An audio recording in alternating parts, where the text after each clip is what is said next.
Hello and welcome once again to Red Gaming Tech. My name is Amata. Today is the 12th of August and this time I have some news for you again from the NPD group regarding the sales of the PS4 and the Xbox One in the US for the month of August.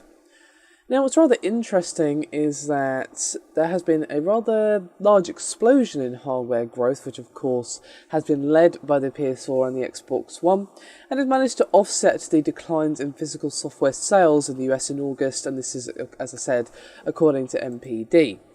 Now, for those of you asking, as I know you're wondering, as for the console race, PS4 is still leading hardware sales for the 8th consecutive month, and that's according to Sony. However, NPD has pointed out that both Sony and Microsoft's consoles are enjoying strong early life sales, and they are both tracking well ahead of their predecessors during their respective launch periods. Now, the NPD analyst Liam Callahan, who all of you should be fairly familiar with by now, said, quote, "When lining up sales of PS4 and Xbox One after 10 months on the market, the combined PS4 and Xbox One hardware sales are greater by over 70% compared to their predecessors. And the total physical hardware and retail-only software spend in the US for the month of August hit about $561.3 million, which is up about 8% versus the same month last year. Now, the trend of declining physical retail game sales, NPD unfortunately doesn't track digital downloads, which is a bit of a shame, is continuing, and it's down actually 22% year on year at 238.7 million versus 305 million in August of last year. Sales on accessories for video games and consoles have also declined slightly by around 2%.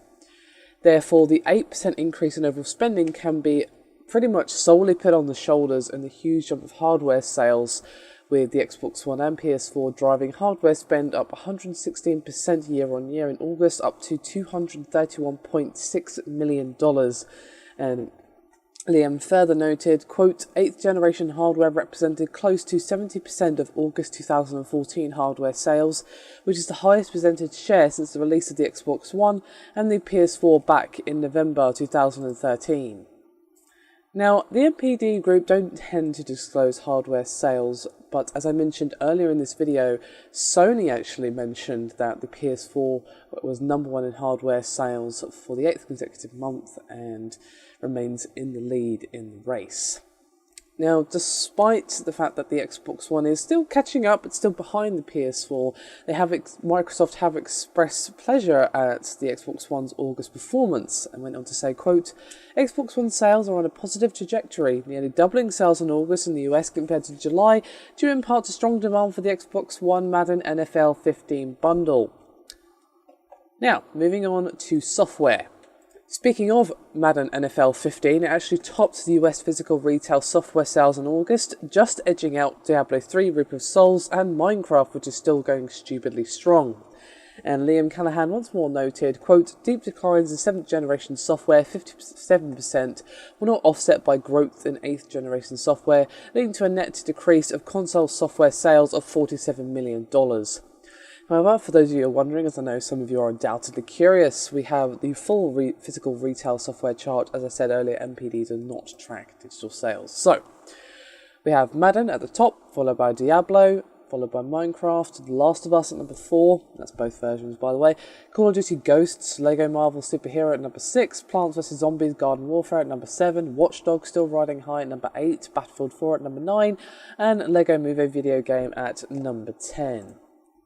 So there you have it, the latest in the physical hardware and software sales. And yeah, I think to be honest, we can all agree that the slight decline in software sales, at least physical, is just due to the fact that, well, there isn't many games out at the moment. That's going to change very, very soon when it comes to that time of year again where all the games suddenly just all come out at once and clamour for your attention. It's going to be an interesting time, to say the least. So once we kind of get out of this dry spell, and I have to say this is one of the dry summers ever for gaming in terms of just anything happening, it's very quiet. But once we get out of that period, and we're already kind of out of it, we're just sort of heading towards the busy period just before Christmas, and once that happens, well, we're probably going to be reading a very different story come the month of September, October, etc. As of course this is still August reports. So, that is me done for this video. Thank you very much for watching, and I'll see you next time.